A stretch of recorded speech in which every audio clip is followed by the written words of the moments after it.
Okay, so the Record Store Day Black Friday list is out. Obviously something we all look forward to every year as record fans. Sometimes the lists are better than others. This year in particular, I just went through the list that went public, and I am, to put it in one word, underwhelmed, disappointed as a synonym. I can't fathom what went into this list and why some of these titles are on there. There's not really a big heavy hitter that appeals to everybody.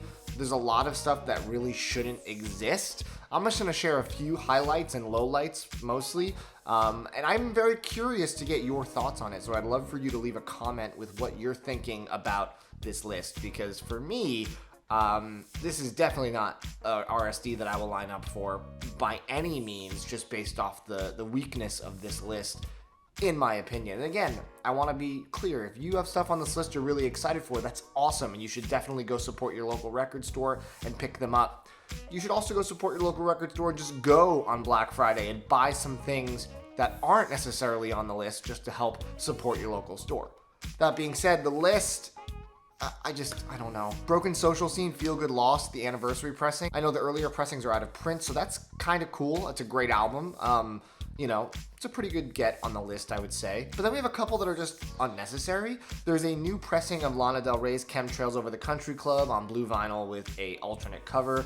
There's already like 8 or 9 pressings of this record. It's also a very underwhelming record to me. I was really unimpressed, especially after how good NFR was. This was a huge flop to me. So getting another pressing seems redundant and excessive. And it kind of gives into this whole critique of the vinyl community, which is that everything's just getting mass produced with a billion variants and taking away from true collectability and just making it super commodified.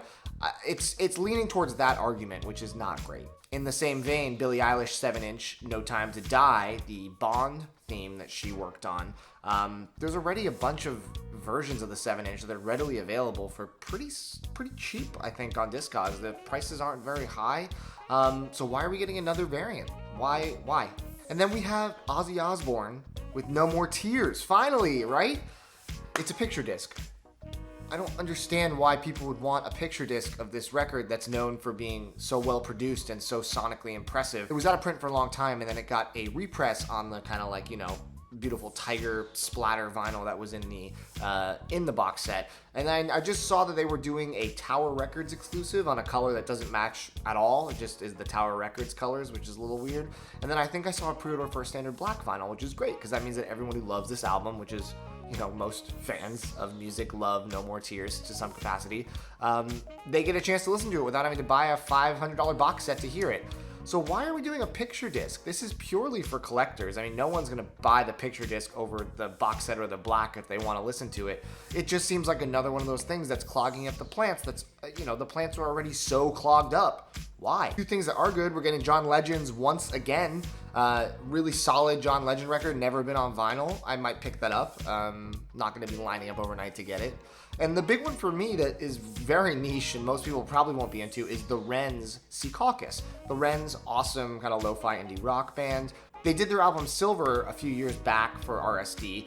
That one I bought for, I think it was like $30, and now you can find it readily for like $15. So that's one of those ones. I've talked about this in past videos where certain titles will be fairly high when it comes to MSRP, and then it will just tank over the next few months or years, and you'll be able to get it for much cheaper. That one is one that's like that. I will say I feel differently about Secaucus because that original press goes for hundreds of dollars, just like their big album, The Meadowlands, which I really wish they repress that one. That's their magnum opus. But that being said, Secaucus, a repress of that is awesome. I'll definitely be tracking that one down. But it's super niche. It is not something that your average music fan is going to get excited about. And for me, I think that's the most exciting thing on the list.